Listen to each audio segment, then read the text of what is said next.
Part 1. What was it like to be the night watchman of a medieval city? Hey everyone. Tonight we're drifting back to the quiet streets of a medieval city. The market stalls have finally closed. The blacksmith has let the forge grow cold. The last loaf of bread has been sold.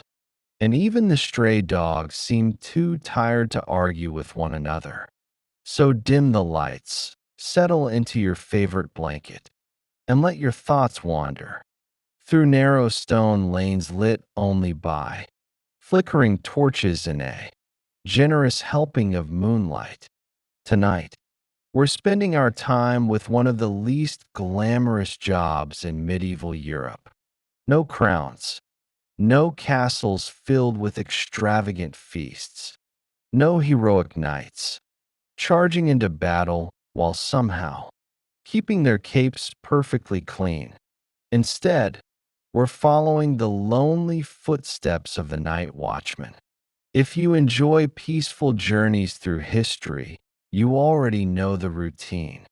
Relax, breathe slowly, and allow the centuries to slip quietly past. And if you happen to fall asleep somewhere, between a suspicious goat and a sleepy baker arguing with his own chimney, then our hard-working watchman would probably consider that a successful night. The city is closing, not in the modern sense, where shops pull down metal shutters while someone still orders food at 2 in the morning. Medieval cities truly closed. Darkness changed everything. As the evening bell echoed across rooftops, merchants packed away their goods. Children disappeared indoors. Housewives covered the evening stew. Craftsmen locked workshops with heavy iron keys that looked capable of securing a dragon. Slowly, the streets emptied. Without electric lights, every shadow became larger than it deserved. A familiar alley during daylight suddenly transformed into a place where imagination eagerly volunteered to make things much worse. This was where the night watchman began his shift. His equipment was hardly impressive. Usually he carried a spear or a sturdy staff. Many also carried a lantern, although keeping it lit during rain or wind required almost as much effort as the actual patrol. Some wore padded jackets or simple helmets. Wealthier cities occasionally supplied chainmail, but expecting every watchman to dress like a knight was rather optimistic. After all, city councils had many expenses. Apparently, replacing broken bridges often ranked slightly above providing comfortable armor for the fellow expected to chase thieves through dark streets. The watchman accepted this reality because, frankly, there wasn't much choice. Night duty paid modestly. Sometimes payment came partly in coins, sometimes in bread, occasionally in ale, because medieval payroll systems occasionally looked suspiciously like someone cleaning out the pantry. The shift usually began shortly after sunset. The city gates closed. Heavy wooden doors swung shut with an unmistakable groan. Massive iron bars locked into place. Anyone arriving after dark faced an uncomfortable decision: sleep outside the walls, or convince the gatekeeper that your story about getting delayed by unexpected sheep traffic was entirely believable. Most people simply accepted sleeping outside. It was safer than arguing. Once the gates were secured, responsibility shifted to the watch. Every street needed attention. Every alley required occasional inspection. The marketplace, now eerily empty, had to remain protected. Fire was one of the greatest fears. Not armies, not thieves. Fire. Most houses were built largely from timber. Roofs were often covered with straw or wooden shingles. One forgotten candle could erase half a neighborhood before sunrise. So the watchman's ears stayed alert. He listened for shouting, crackling, the panicked ringing of church bells. If flames appeared, there was no sophisticated fire brigade rushing through the streets. Instead, neighbors formed bucket lines. Everyone helped, even the local baker, who had spent all day covered in flour and would very much have preferred sleeping. Entire cities had vanished because of fires. People remembered these disasters for generations. Naturally, nobody wanted to become the unfortunate fellow remembered as the man who noticed smoke 30 minutes too late. The watchman's lantern cast long golden circles across uneven cobblestones. Cats slipped silently through narrow passages. Some looked almost supernatural, mostly because cats have always understood dramatic timing. Occasionally, an owl called from the city wall. The sound echoed strangely between buildings. If you already believed spirits wandered after sunset, which many medieval people certainly did, an owl could become surprisingly convincing evidence.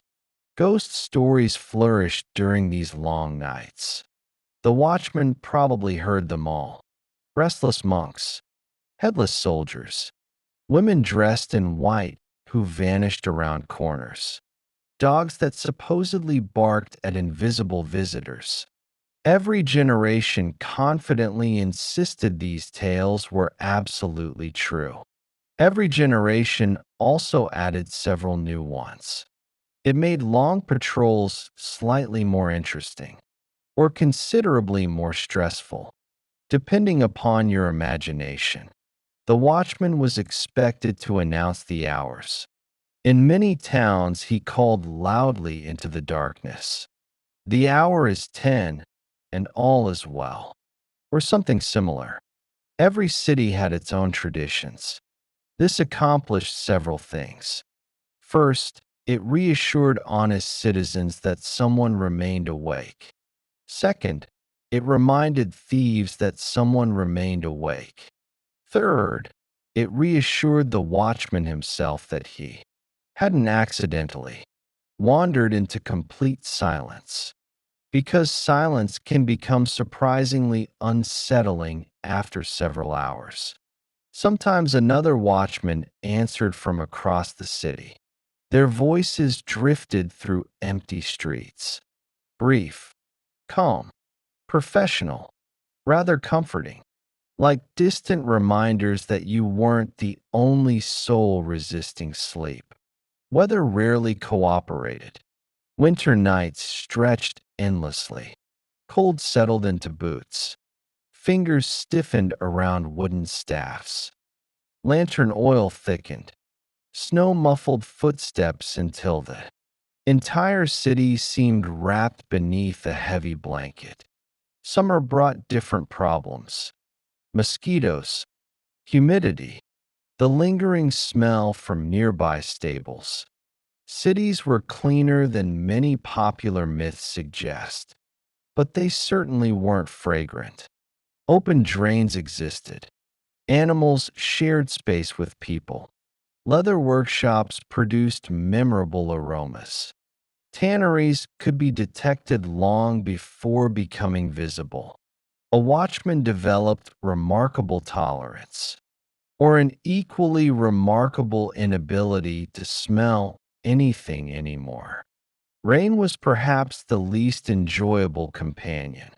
Everything became slippery. Lanterns threatened to go out. Cloaks soaked through. The night somehow grew even darker. Still, patrol continued. Crime did not politely cancel itself because the weather happened to be inconvenient. Most nights were actually rather peaceful, contrary to popular imagination. Medieval cities were not constant battlegrounds of thieves and murderers. People mostly wanted to sleep. Tomorrow promised another exhausting day of farming, trading, baking, weaving, hammering, carrying, scrubbing, and generally surviving. Violence certainly occurred, but endless nightly chaos would have made ordinary life impossible. Instead, the watchman's greatest challenge often became boredom.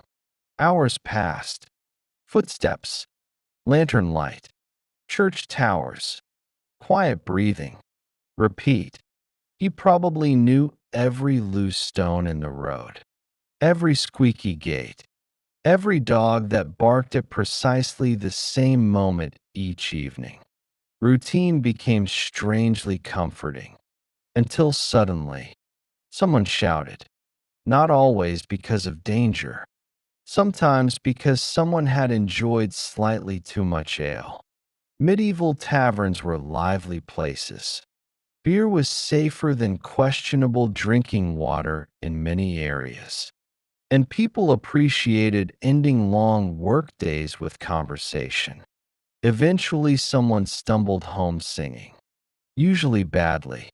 The watchman encouraged them to continue toward bed before the performance attracted unnecessary attention. Arguments also happened. Neighbors disagreed over property. Merchants disputed prices. Families quarreled. Humans have remained impressively consistent across the centuries. A tired watchman occasionally became an unwilling referee, rarely glamorous, often noisy, never included in heroic poems, yet surprisingly important, because calming two angry neighbors prevented tomorrow's disagreement from becoming much worse. Sometimes strangers wandered through town, pilgrims, traveling merchants, messengers carrying official documents. The watchman questioned unfamiliar faces politely but carefully. Identity cards did not exist. Recognition depended upon conversation, appearance, common sense, and occasionally luck. It required experience to notice when someone's explanation sounded slightly too rehearsed, or when it changed halfway through the sentence. Professional criminals certainly existed, but so did exhausted travelers honestly trying to locate an inn before collapsing. From fatigue, judgment mattered. The best watchmen learned patience. They listened carefully. They observed quietly. They avoided unnecessary conflict whenever possible. After all, there were many hours left before dawn, and nobody wanted to spend all of them wrestling in. Argumentative stranger beside a cabbage cart. The church bells marked another passing hour. Somewhere a baby cried briefly before settling again. Wind rustled wooden shutters. Above, everything stretched a sky overflowing with stars, much brighter than modern cities allow us to see. The watchman walked beneath that endless sky, carrying a small lantern against an enormous darkness, not because he expected glory, not because history would remember his name, simply because someone had to stay awake while everyone else slept. And on most nights, if he did his job well, almost nothing happened, which, strangely enough, was exactly the outcome everyone hoped for. Part 2. What happened to Roman soldiers who refused to fight? The night has settled comfortably around us once again. The roads are quiet now, save for the occasional creak of a wagon somewhere beyond the city walls. A faint breeze drifts through the camp, carrying with it the smell of wood smoke, leather, damp earth, and tomorrow's uncertainty. Tonight, we're leaving Watchmen behind, and wandering into the sprawling military camps of ancient Rome. At first glance, they appear almost impossibly organized. Straight roads divide neat rows of tents. Spears stand stacked in careful bundles. Shields lean against wooden racks. Somewhere, a cook is wondering whether barley can be made any more exciting than it was yesterday. The answer, sadly, remains no. Rome's armies have earned a reputation for discipline, so strict that it sometimes seems every soldier marched in perfect harmony from sunrise until sunset. Reality, as history often reminds us, was considerably messier. Not every recruit wanted to fight. Not every veteran remained brave forever. And not every Roman who wore armor marched eagerly toward the sound of battle. Some refused. Some hesitated. Some simply disappeared. And their stories reveal a quieter side of one of history's most famous armies. Long before a Roman soldier ever reached a battlefield, he had already spent months, sometimes years, learning exactly what was expected of him. Training was relentless. Marching came first. A recruit might walk 20 Roman miles carrying equipment that easily weighed as much as a modern backpack. Filled with bricks, the army expected strength, endurance, and the ability to keep moving regardless of rain, heat, aching feet, or the uncomfortable realization that someone had decided this was somehow good for character. Weapons practice followed. Wooden swords, heavier than real ones. Strengthened, tired arms, wooden shields weighed enough to convince nearly every recruit that life, as a baker, suddenly sounded remarkably appealing. Day after day, the exercises continued, digging trenches, building camps, repairing roads, cleaning equipment, standing guard, marching again. The Roman army was as much an engineering company as a fighting force. Naturally, every soldier eventually discovered muscles he hadn't previously known existed. Not everyone adapted well. Some recruits struggled physically. Others found military discipline unbearable. A few realized only after joining that they possessed an overwhelming preference for remaining alive. This was an awkward discovery. Roman commanders valued courage, or, perhaps more accurately, they valued obedience. Fear itself was understood. Even experienced veterans admitted privately that battle terrified them. The important distinction was what happened next. Did fear freeze a soldier in place, or did he continue marching despite it? The army expected the second answer. Reality often supplied the first. Ancient writers occasionally described soldiers refusing direct orders during especially desperate campaigns. Sometimes entire units hesitated. An exhausted legion that had marched hundreds of miles, survived disease, and watched friends disappear beneath enemy arrows might quietly decide it had reached its limit. The officers generally disagreed. Quite firmly, discipline formed the foundation of Roman military success. If one soldier ignored commands without consequence, others might begin asking uncomfortable questions. Questions like, why exactly are we charging uphill toward people throwing spears at us? Reasonable questions. Unfortunately, Roman generals rarely appreciated reasonable timing. Punishments varied enormously. A minor act of hesitation might result in reduced rations, extra labor, public humiliation, or reassignment to particularly unpleasant duties. Cleaning latrines, for example, was unlikely to inspire further acts of rebellion. More serious refusals carried harsher consequences. Some soldiers were flogged. Others lost their pay. Some were dismissed in disgrace, forfeiting the pension and land grants that had motivated years of loyal service. For a veteran approaching retirement, this could be devastating. Imagine spending 20 years marching across Europe only to lose everything because of one disastrous decision during the final campaign.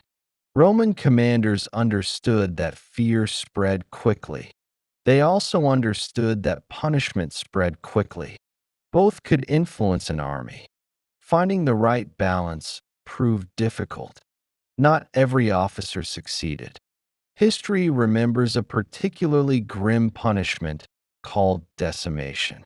Fortunately for the average Roman soldier, it was extremely rare. Its very rarity made it terrifying.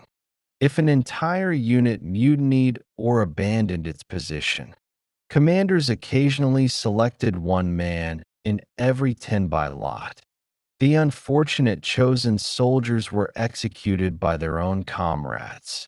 It was brutal, it was shocking, and it was intended to ensure that no legion ever wished to experience it twice. Thankfully, even Roman generals recognized that destroying one's own army too often was not an ideal long-term strategy. Most preferred less dramatic solutions. Conversations sometimes worked surprisingly well.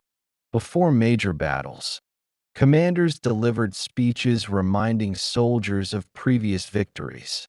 They promised rewards, glory, citizenship for auxiliaries, land, honor. Sometimes they simply reminded everyone that running away offered no guarantee of survival either. This was difficult to argue against. Roman military camps also fostered strong friendships. Men shared tents, meals, long marches, cold winters, dangerous assignments.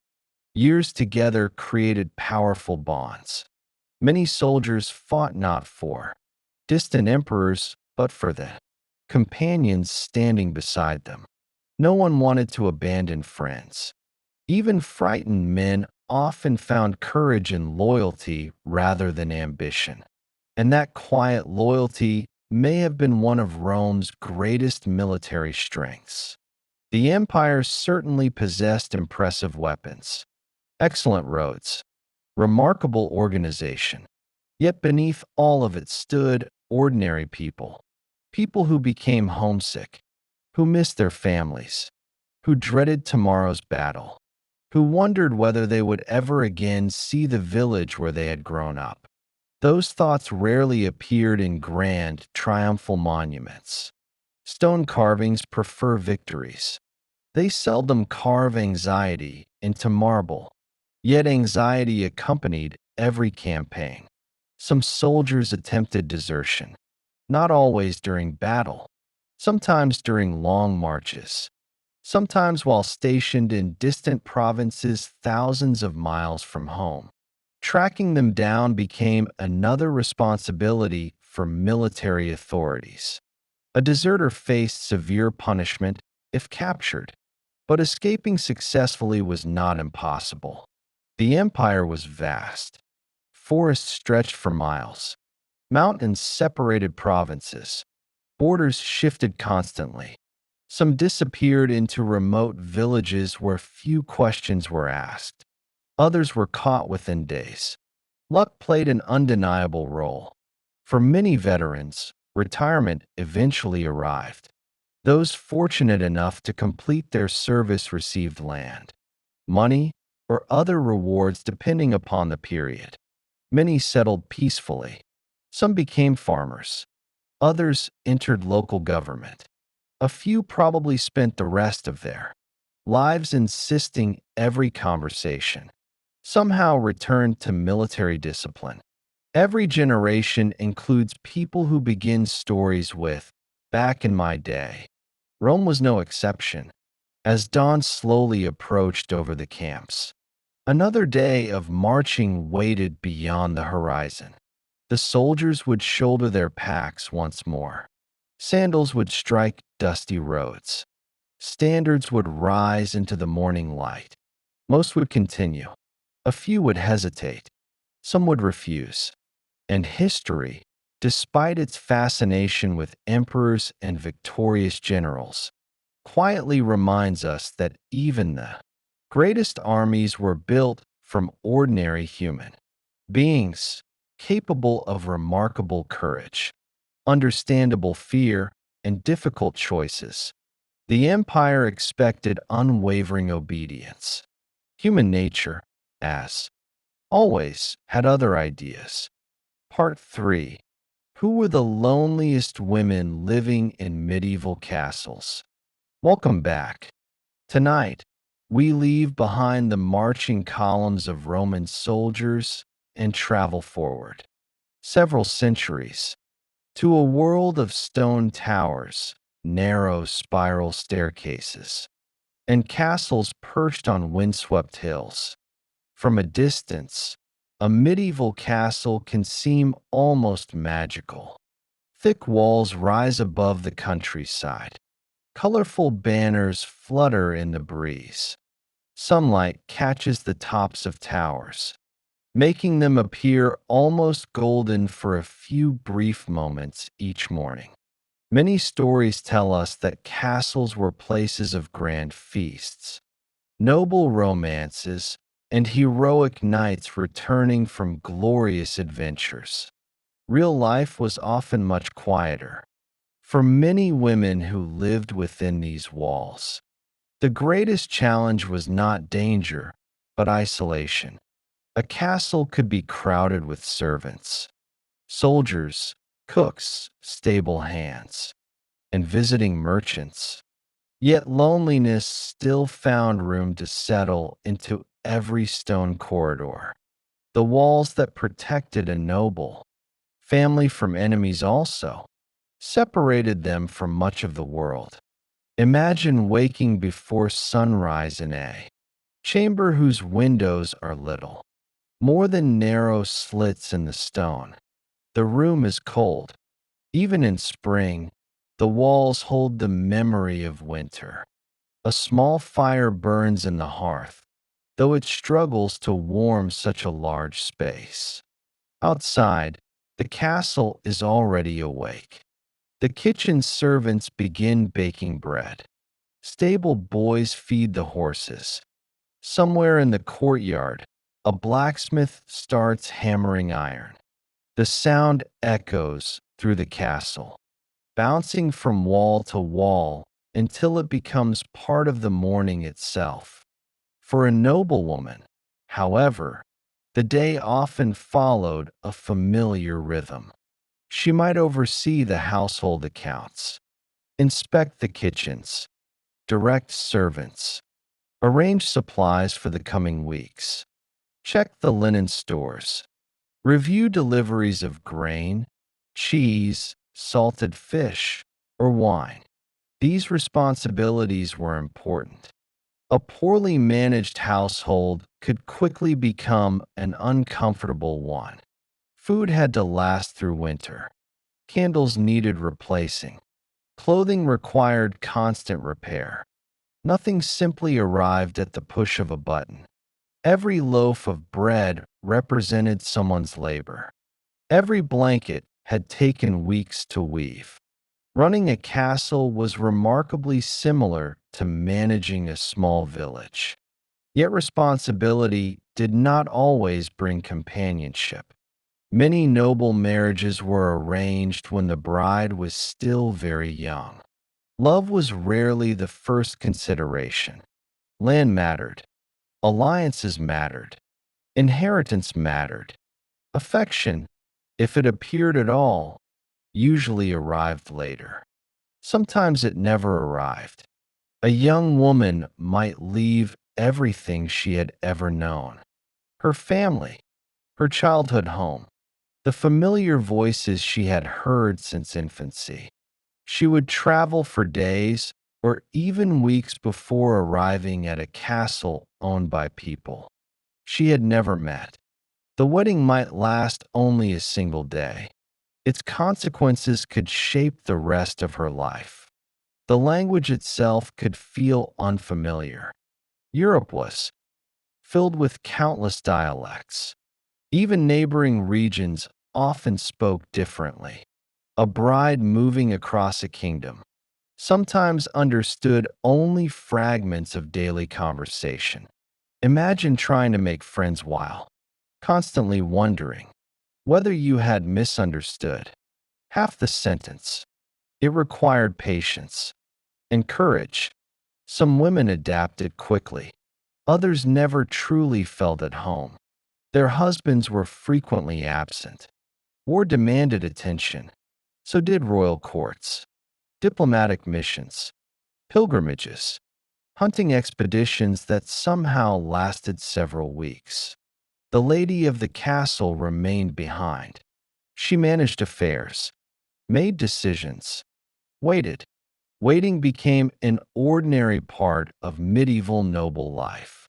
Waiting for letters, waiting for travelers bringing news, waiting for husbands returning from campaigns, waiting for winters to end, waiting for children to recover from illness, waiting simply because travel itself was slow. News moved at the speed of a horse, sometimes slower. A message sent across a kingdom might take weeks, occasionally months. Sometimes it never arrived at all. Silence could stretch endlessly. A noble woman might spend long afternoons working embroidery. Today, embroidery is often seen as decoration. During the Middle Ages, it filled many purposes. It produced clothing, church hangings, family banners, household furnishings. Large embroidered works required months of careful attention. Every stitch occupied a few quiet moments. Thousands of stitches filled an afternoon, then another afternoon, then another. The work became almost meditative. Outside the windows, seasons changed. Spring flowers appeared beyond the walls. Summer fields turned bright green. Autumn covered forests in gold. Winter buried everything beneath snow. Life inside the castle remained surprisingly constant. Meals followed familiar patterns. Morning prayers, household duties, needlework, reading, if books happened to be available, conversation with ladies in waiting, evening prayers, sleep. Books themselves were precious possessions. Each manuscript represented months of careful copying by hand. Owning several books marked considerable wealth. Reading them offered one escape from routine. Religious texts dominated most collections. Some castles contained histories, poetry, stories of distant kingdoms. These pages allowed readers to travel without leaving their chairs. An attractive possibility when the nearest town required several hours on horseback. Children brought both joy and anxiety. Infant mortality remained painfully common. Parents loved their children deeply. That affection appears clearly in surviving letters and family records. Yet illness constantly threatened childhood. A simple fever could change everything. Mothers often carried that quiet worry every single day. Even successful households experienced grief. Many women buried children long before expecting to. Others lost sisters, parents, friends. Life expectancy was shorter than today, although many people lived into old age if they survived childhood and avoided serious disease. Loss remained familiar. The castle chapel became a place not only of worship, but of remembrance. Candles burned softly. Prayers echoed against stone walls. Outside, The wind continued across the hills as though nothing had changed. Visitors occasionally interrupted the routine. Traveling musicians, merchants with fabrics from distant cities, messengers carrying royal orders, pilgrims requesting shelter. For a few evenings, the great hall filled with unfamiliar voices. Stories from abroad spread across the dinner tables. News from Paris, London, Venice, Constantinople, places that sounded almost unimaginably distant. Then the visitors departed. Quiet returned. The castle seemed larger than before. Perhaps the loneliest women of all were those whose husbands never returned. War claimed countless noblemen. Disease traveled through armies with remarkable efficiency. Accidents during tournaments proved surprisingly deadly. Widows suddenly found themselves responsible for entire estates. Some governed successfully. Others faced legal disputes from ambitious relatives eager to inherit. Loneliness mixed with enormous responsibility. Not every widow remarried. Some preferred independence. Others entered convents. Convents offered community, education, prayer, routine. For certain women, they provided more freedom than marriage ever had. It is easy to imagine medieval castles as endlessly lively. The reality included long stretches of ordinary days, rain tapping softly against shutters, footsteps echoing through empty corridors, a distant bell announcing another hour, the smell of bread drifting from the kitchens, the scratch of a quill across parchment, a woman standing beside a narrow window, watching travelers disappear into the distance, wondering when someone she loved might finally return. History often remembers the kings who rode away. It less often remembers those who remained behind. Yet they kept households running, protected family estates, raised children, managed servants, balanced accounts, welcomed guests, endured uncertainty with remarkable patience. Their stories unfolded not on battlefields, but in quiet rooms warmed by modest fires. And perhaps that quiet endurance deserves just as much attention. As the evening candles burn lower, and another peaceful night settles over the old castle, its stone walls continue standing beneath the stars. The halls have long since fallen silent. The footsteps have faded, but if we listen carefully, we can still imagine those forgotten women moving through the corridors, carrying keys, letters, candles, and responsibilities that history too often overlooked. And with that gentle thought, we leave the castle to its rest, while the moon continues its slow journey across the medieval sky. Part 4. What was it like to be the last person awake in a medieval town? The day has finally slipped away. The last streaks of sunlight have disappeared behind the hills, and one by one, the small windows of the town have gone dark. A few candles still flicker behind wooden shutters, but they too will soon be extinguished. Firewood is precious. Candle wax is expensive. Staying awake without a good reason is a luxury few medieval people could afford. Tonight, we are not following a king or a knight.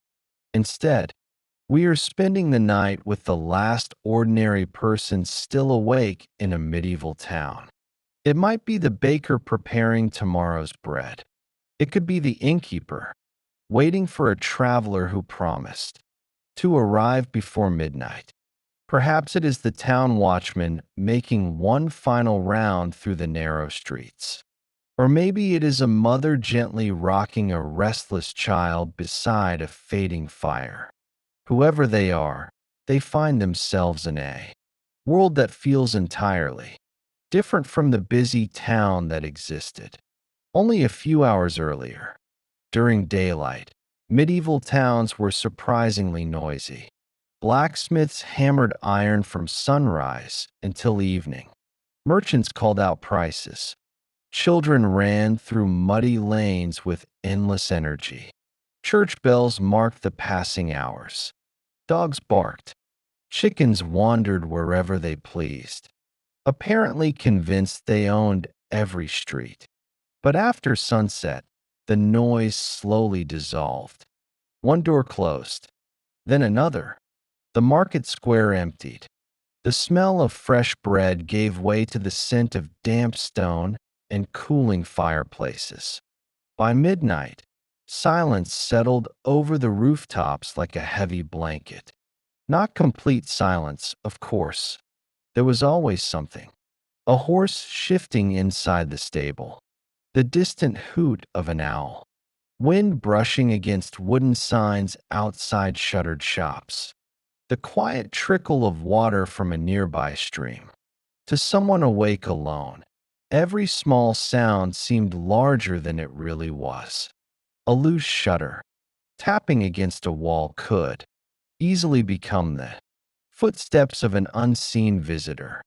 A cat knocking over a bucket might briefly sound like an intruder climbing a fence. Our minds have always been remarkably creative after dark. Without electric lights, darkness was almost complete. Only the moon offered steady light. On cloudy nights, even familiar streets became difficult to recognize. A person walking home without a lantern might know every corner by memory rather than sight. Many towns required residents to carry lights after dark, not only to avoid accidents, but to prevent suspicion. Someone wandering silently through dark streets without a lantern naturally attracted attention, and medieval neighbors were exceptionally talented at noticing unusual behavior. Privacy, after all, was rather limited. Everyone knew everyone else's business, sometimes before they knew it themselves. For the last person awake, loneliness could feel strangely peaceful. There were no customers asking questions, no carts blocking narrow lanes, no children chasing each other through puddles. The entire town seemed to pause. Even time appeared to move more slowly. A baker beginning work before dawn experienced quiet every day. Bread was ready early because someone had started, mixing dough while everyone else slept. The ovens glowed warmly against the darkness. Flour floated gently through the air. The smell of baking bread gradually spread through empty streets. Long before anyone opened their front door, for a little while, the baker had the whole town to themselves. Elsewhere, an innkeeper might still be awake. Travel did not always go according to plan. Rain delayed wagons. Broken wheels delayed merchants. Flooded rivers delayed nearly everyone. A traveler arriving late hoped desperately to find an open door. The innkeeper waited patiently beside a small fire, occasionally glancing outside to see whether a lantern approached along the road. Sometimes one did. Sometimes the night remained empty until morning. The town watchman also remained awake. His footsteps echoed across cobblestones, polished smooth by generations of passing feet. He checked gates, looked for signs of fire, watched for strangers. Most nights passed quietly. That quiet was the reward. If nothing happened, the town would wake safely with the sunrise. Medieval people understood darkness differently than we do today. It was not simply the absence of light. It marked a different part of life. Work stopped. Travel slowed. stories grew taller. Old legends seemed slightly more believable beneath the stars. Many believed that spirits, wandering souls, or mysterious creatures were more active during the night. Whether those beliefs were true mattered less than the fact that people genuinely held them. Walking alone through a sleeping town required not only courage but also imagination, carefully kept under control. Then there were the mothers and fathers awake with sick children. History often remembers kings and battles. It less often remembers ordinary parents sitting quietly through the night, hoping a fever would break before morning. Medicine was limited. Waiting became part of caring. A damp cloth, a whispered prayer, a few comforting words, then more waiting. Across Europe, countless families shared that same long night. Monks, too, sometimes rose while others slept. Many monasteries observed prayers during the night. Candles illuminated handwritten manuscripts. The scratching of a quill echoed softly across stone rooms. Hours passed in reading, copying, and quiet reflection. Outside, the world remained still. Inside, knowledge slowly accumulated one careful line at a time. As midnight gave way to the hours before dawn, the air often grew colder. Mist settled over fields beyond the town walls. The stars slowly shifted overhead. Somewhere in the distance, a rooster became impatient and announced the coming morning rather earlier than necessary. Roosters, it seems, have always possessed great confidence in their own schedules. The first hints of daylight finally appeared. Not suddenly, just a faint silver glow spreading along the eastern horizon. One by one, signs of life returned.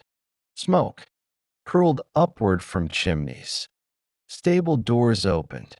Church bells prepared to greet another day. The last person awake quietly became the first person awake. Their lonely watch had ended. The town, completely unaware of the peaceful hours that had passed while it slept, slowly returned to its familiar rhythm. Markets would reopen, children would laugh, merchants would argue over prices, blacksmiths would lift their hammers once again. Life would continue exactly as it had yesterday. And perhaps that is the quiet beauty of these forgotten nighttime hours. History often celebrates great victories, magnificent castles, and famous rulers. Yet every one of those remarkable days began because ordinary people stayed awake just a little longer than everyone else. They watched the fire, finished the bread, guarded the streets, comforted the sick, copied another page, or simply listened to the silence until morning arrived. As the sun finally rises over the rooftops of our medieval town, we leave those peaceful streets behind, carrying with us the quiet reminder that even the calmest nights were filled with lives that history rarely stopped to notice. Part 5. What happened to ancient Egyptian servants after their masters died? The stars above the Nile are beginning to fade.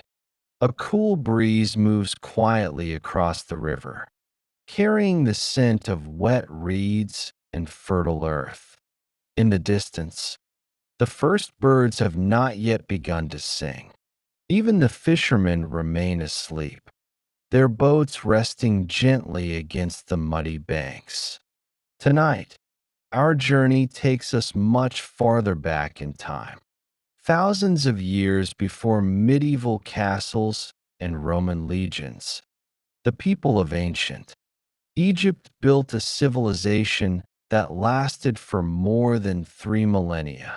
It was a world of towering temples, carefully tended fields, busy workshops, and officials who seemed remarkably enthusiastic about recording absolutely everything on papyrus.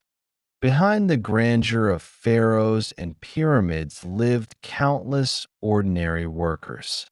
Some baked bread, some brewed beer, some swept courtyards, some managed storerooms. Others spent their lives serving wealthy households. And eventually, every one of those households faced the same quiet certainty. Its master would die. What happened next? For many servants, the death of a master marked not only a funeral, but also the beginning of an uncertain future. In popular imagination, ancient Egypt is often described as a land where every servant was buried, alive beside a powerful ruler. It is an unsettling image. Fortunately, it is also an exaggerated one. In the very earliest centuries of Egyptian history, during parts of the early dynastic period, there is archaeological evidence that some retainers were buried alongside kings. These burials appear to have been connected with royal funerary practices and seem to have ended relatively early in Egyptian history.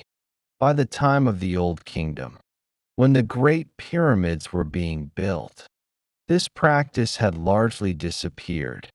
Instead, Egyptians developed a different idea. Rather than requiring real servants in the afterlife, they created small funerary figures known today as ashabtis.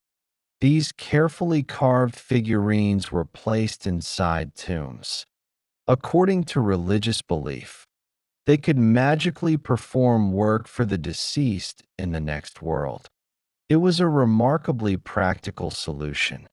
Instead of asking living people to continue serving forever, a collection of small statues would answer when called upon. One imagines the actual servants were quietly grateful for this theological innovation. Back in the world of the living, daily life continued. A wealthy estate rarely disappeared overnight because its owner had died. Fields still required planting. Animals still needed feeding. Granaries still had to be guarded. Someone still had to prepare tomorrow's bread. Most estates belonged not only to an individual, but also to a wider family. Property usually passed to heirs. A son might inherit responsibility. Sometimes a widow managed the household. Occasionally another relative assumed control until younger children reached adulthood. For many servants, this meant remaining exactly where they already lived. Their employer had changed. Their work had not. The familiar routines continued. Before sunrise, ovens were lit. Water was carried from wells or the Nile. Floors were swept. Meals prepared. Clothing washed.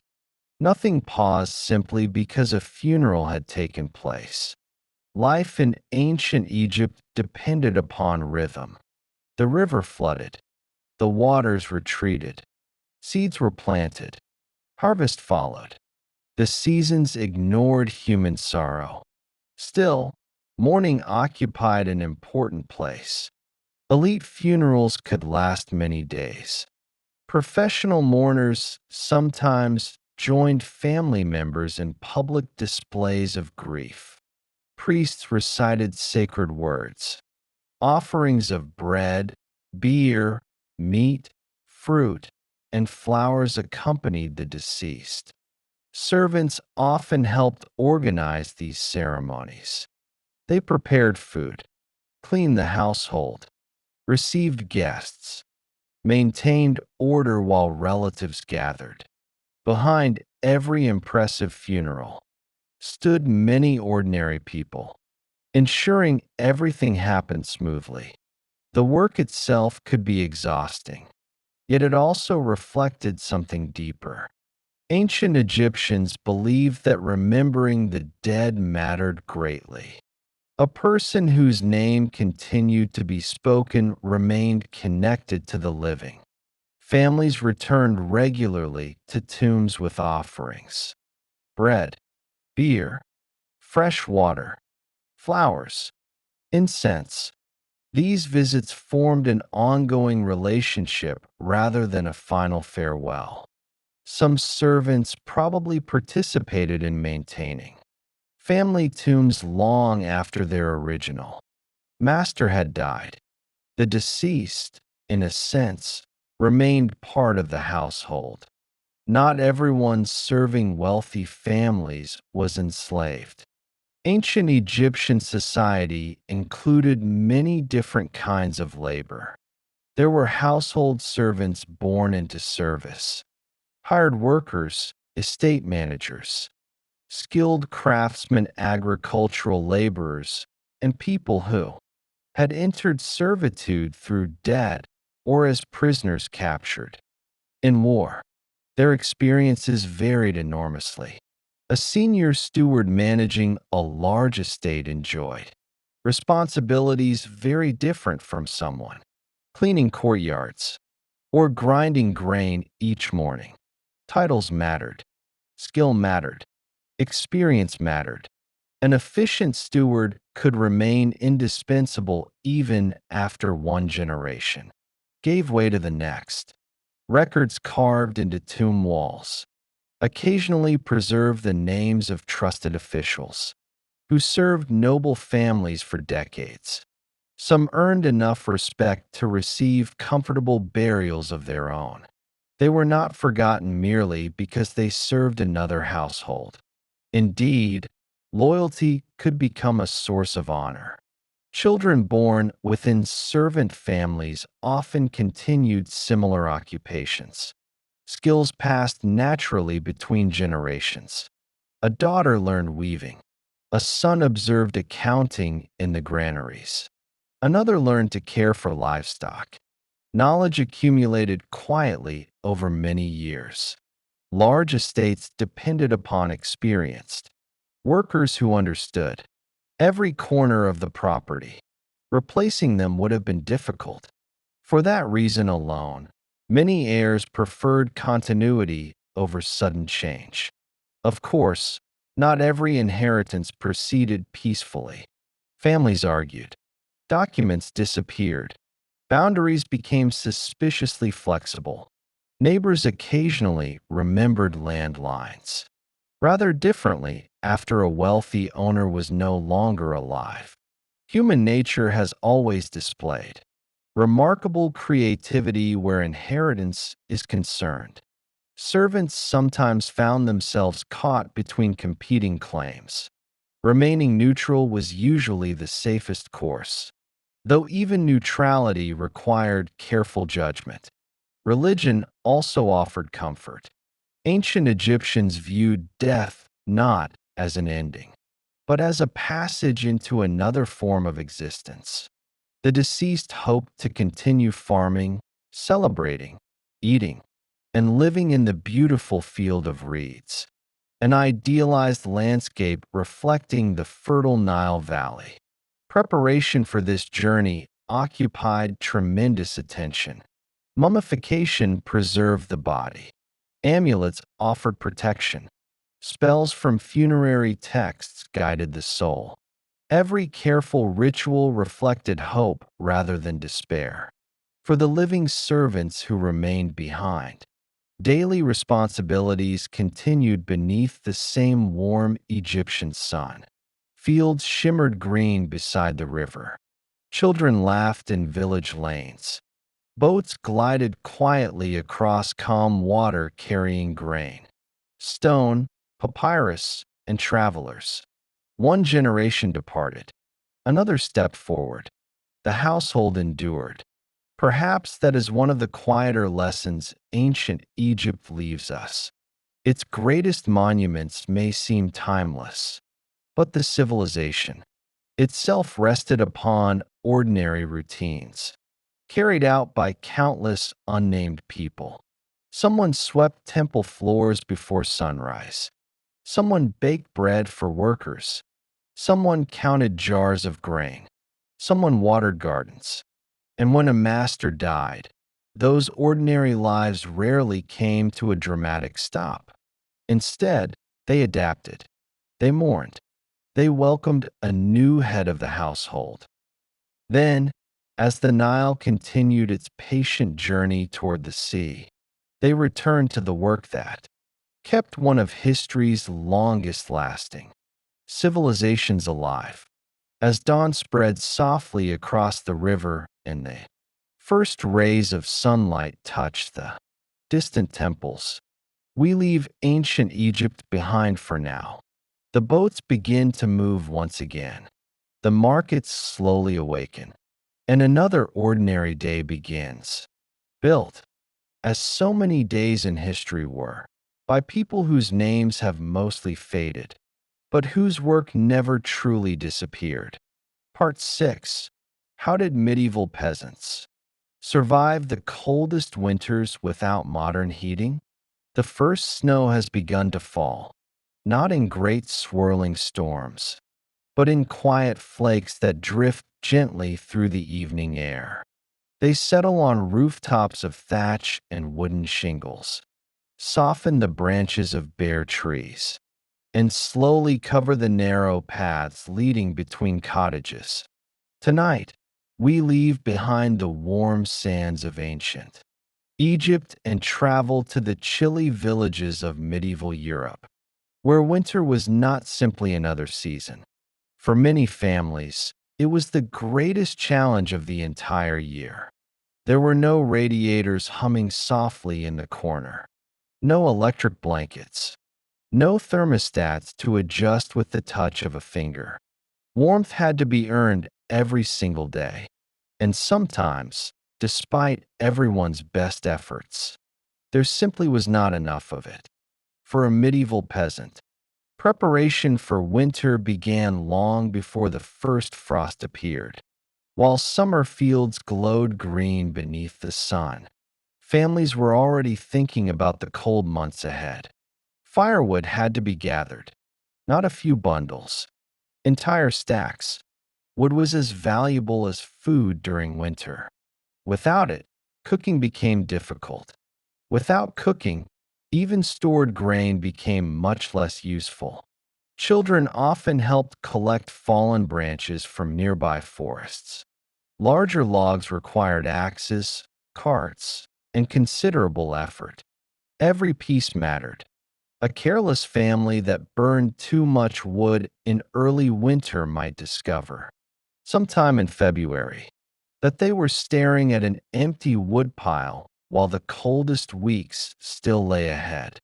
That was a deeply unpleasant realization.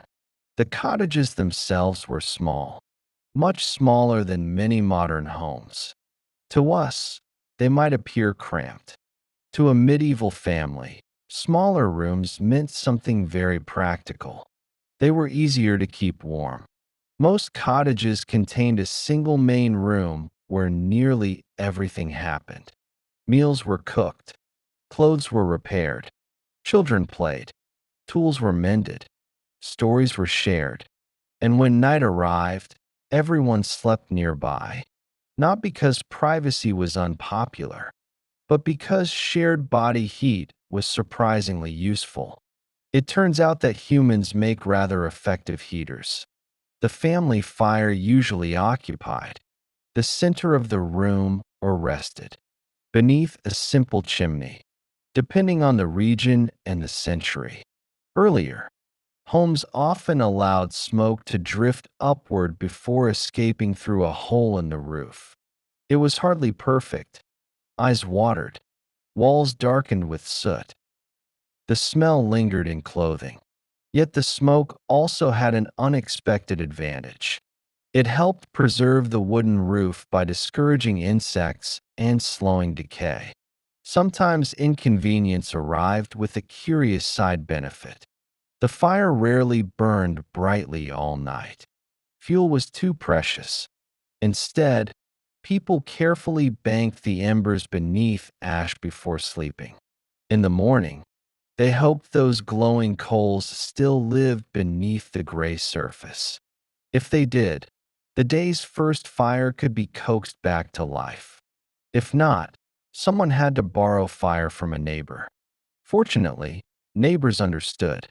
Sooner or later, everyone needed the same favor. Windows admitted very little light. They also admitted very little cold. Glass remained expensive. Many cottages used wooden shutters instead.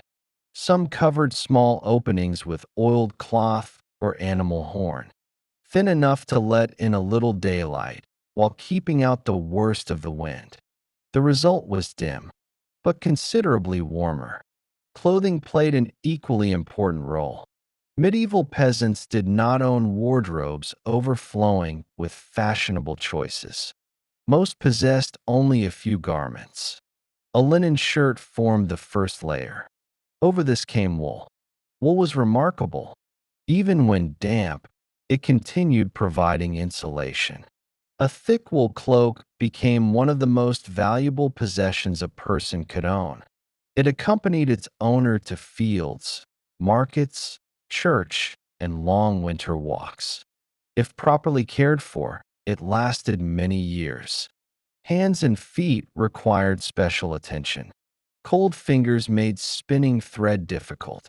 Cold feet made walking through frozen fields miserable. Woolen stockings, leather shoes, and simple mittens offered some protection. Not perfect protection, but enough to keep daily work possible. Animals sometimes shared the building. Modern readers may find this surprising. Yet bringing a cow, goat, or sheep into an attached shelter served more than one purpose. The animals remained protected from thieves and harsh weather. At the same time, their body heat helped warm the structure. The arrangement certainly had its aromas. Fresh country air occasionally competed with rather determined livestock. Still, warmth often outweighed elegance. Winter meals differed from summer ones. Fresh vegetables became scarce. Instead, families relied on food preserved during the harvest. Barley, oats, beans, dried peas, salted meat if they were fortunate, cheese, onions stored carefully in cool places. Root vegetables such as turnips and carrots lasted surprisingly well. Porridge appeared frequently. Stews simmered slowly over the fire. Fresh bread remained common when grain supplies allowed. Every meal represented careful planning carried out months earlier. The village itself changed during winter. Roads became muddy, sometimes frozen. Travel slowed dramatically. Markets attracted fewer visitors. People spent more time indoors repairing tools, spinning wool, weaving cloth, carving wooden objects, and preparing for spring. Winter became the season of maintenance. There was work to do, just different work. Evenings stretched long. Without modern entertainment, families created their own. Stories passed from one generation to another. Grandparents recounted old legends. Children listened while pretending not to become sleepy. Songs filled the room. Simple games occupied dark evenings. Someone always seemed to know another tale about a wandering saint, a clever fox, or a rather foolish nobleman whose expensive boots proved less useful than ordinary common sense. Church also remained central to village life. Sunday services continued despite snow and freezing winds. Holy days broke the long monotony of winter. Neighbors gathered. News traveled. Friendships endured. Community itself became another source of warmth, not the kind measured by fire, the kind created by familiar faces during difficult seasons. Of course, winter was not always gentle. Some years brought terrible hardship. Harvests failed. Snow lasted longer than expected. Firewood disappeared too quickly. Illness spread more easily among people living close together indoors. The medieval climate itself shifted over the centuries.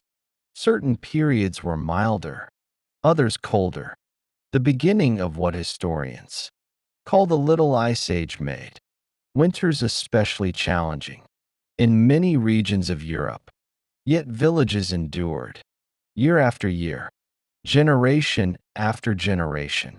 People learned which crops stored best, which forests offered reliable firewood, how to repair roofs before heavy snow arrived. Knowledge accumulated slowly, handed from parents to children over centuries. Perhaps that quiet accumulation of experience was the greatest survival tool of all. As the longest night gradually gives way to dawn, pale sunlight begins reflecting across fields of untouched snow. Thin trails of smoke rise once again from cottage chimneys. Inside, yesterday's embers have become today's fire. A pot hangs above the flames. Someone slices coarse bread. Someone else pulls on heavy wool stockings before stepping outside to greet another cold morning. Winter has not ended, but neither has hope.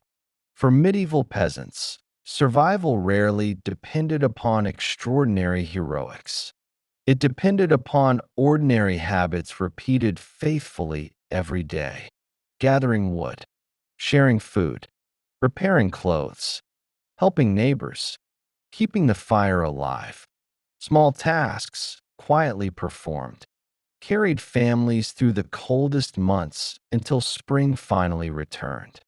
And as the first rays of sunlight spread across the sleeping village, we leave these snow-covered cottages behind, warmed by the quiet resilience of people who faced long winters with patience, preparation, and the simple determination to greet another dawn. Part 7. Who were the women left behind after Viking raids? The sea is quiet tonight. The waves roll gently against a wooden shoreline, and a pale moon hangs over the cold waters of northern Europe. Longships that once disappeared beyond the horizon have long since become stories. But for the people who watched them leave, each voyage carried a question that could not be answered until the ships returned. If they returned at all. Tonight, we are not sailing with the Vikings. Instead, we remain behind. We stay in the villages, on the farms, and beside the fjords with the women who watched husbands, fathers, brothers, and sons disappear over the horizon. History often remembers the raids, the dramatic landings, the battles, the treasure carried home. It remembers famous warriors and celebrated kings. It spends far less time with those who remained behind, waiting through months of uncertainty. For many Viking families, life revolved around the changing seasons. Spring often marked the beginning of voyages, as the ice melted and the seas became easier to navigate. Longships were repaired, sails were inspected, and supplies carefully loaded. Food had to last. Fresh water had to be carried. Weapons needed repairing. Every journey required weeks of preparation. The entire community took part. Then came the morning of departure. Families gathered along the shore. Children clung to their fathers. Friends exchanged final words. The ships slipped quietly into open water, growing smaller and smaller until they blended into the horizon. Silence followed. For those remaining behind, the hardest part had only just begun. Waiting. A Viking farm did not stop because its strongest workers had gone abroad. Animals still required feeding. Fields still needed tending. Roofs still leaked after heavy rain. Firewood still had to be gathered before winter. Much of this responsibility fell upon the women of the household. Contrary to some older stereotypes, many Viking women held considerable authority within their homes. When husbands were away, wives often managed the entire farm. They supervised workers, organized harvests, oversaw food supplies, made decisions about trade. In some cases, they even represented the household in legal matters. Archaeological discoveries, written records, and the Icelandic sagas suggest that women could possess significant influence, although their rights varied across time and place. One symbol of that responsibility was a set of household keys. These iron keys, often worn at the belt, were more than practical tools. They represented trust, access to storerooms, responsibility for valuable goods, control over daily life within the household. A small collection of keys carried considerable meaning. The work itself was endless. Cows had to be milked every morning. Sheep wandered exactly where sheep wished to wander, which was not always where people preferred them to be. Grain needed grinding. Wool required spinning. Clothing demanded constant repair. Children had questions. Neighbors needed help. Visitors occasionally arrived without warning. Every day brought another task. The changing weather offered little sympathy. Summer was busy. Autumn demanded frantic preparation for winter. Hay had to be stored before rain. Spoiled it. Fish were dried. Meat preserved. Wood stacked. A successful harvest might determine whether everyone survived until spring. Winter brought different challenges. Snow-covered fields. Travel became difficult. Darkness lingered for many hours each day. Storms isolated farms from one another. Yet even during these quiet months, work continued indoors. Women spun wool into thread. They wove cloth on large upright looms. These textiles were essential. Clothing protected entire families from the northern climate. A well-made wool cloak could last many years. Textile production required extraordinary patience. Some historians estimate that creating enough cloth for a single sail demanded thousands of hours of labor. The famous Viking ships depended not only upon skilled shipbuilders, but also upon countless women whose weaving produced the sails themselves. Without them, many voyages would never have begun. Communication with those at sea was nearly impossible. There were no letters arriving every few days. No messenger could simply cross the North Sea whenever someone wished to send news. Weeks became months, sometimes many months. Families watched the coastline, hoping to spot familiar sails. Every ship appearing on the horizon inspired hope. Not every hope was fulfilled. Storms claimed vessels. Illness spread among crews. Battles ended badly. Some travelers chose to settle permanently in distant lands. For those waiting at home, uncertainty became part of everyday life. The sagas occasionally preserve stories of remarkable women who defended farms, settled disputes, or maintained households through years of absence. Like many medieval sources, these accounts blend history and storytelling. Even so, they remind us that Viking society relied upon far more than warriors alone. Communities survived because ordinary people continued their daily work. Religion also shaped these years. Before Christianity spread across Scandinavia, many people honored the Norse gods. Families held feasts and made offerings, hoping for favorable weather, healthy livestock, and safe journeys. Later, Christian beliefs gradually became more widespread, adding new customs while older traditions faded slowly rather than disappearing overnight. Life rarely changes all at once. Generations often carry old habits alongside new beliefs. Children born during long voyages sometimes met fathers only after many months. Young sons learned farming before learning stories of distant expeditions. Daughters watched mothers manage households with remarkable competence. Responsibility passed quietly from one generation to the next. History remembers spectacular raids because they produced dramatic stories. Yet those voyages represented only a fraction of Viking life.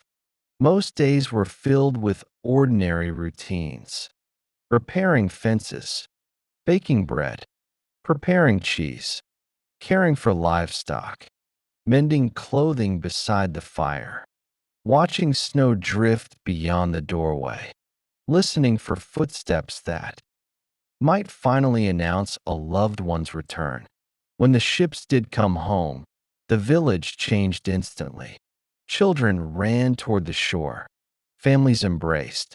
Merchants unloaded goods gathered from distant lands. Stories filled the evening air.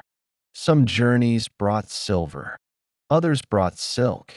Some brought little more than tired sailors grateful to sleep beneath familiar roofs once again. Not every family gathered together. Some waited in vain. A ship that never appeared left questions without answers. There was no official list of survivors, no certain news, only silence stretching across another season. For those families, life still moved forward. Fields had to be planted, children raised, animals cared for.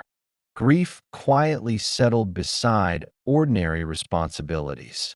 Perhaps that quiet perseverance deserves as much attention as the famous voyages themselves. The Viking Age was built not only by those who crossed the sea, but also by those who kept homes, farms, and communities alive while they were gone. As dawn begins to brighten the northern sky, the cold waters sparkle beneath the first light of morning. A longship appears in the distance. Whether it carries familiar faces or strangers, no one on the shore yet knows. The women waiting beside the sea continue to watch the horizon, just as countless generations did before them, patient, capable, and carrying the weight of everyday life while history looked elsewhere.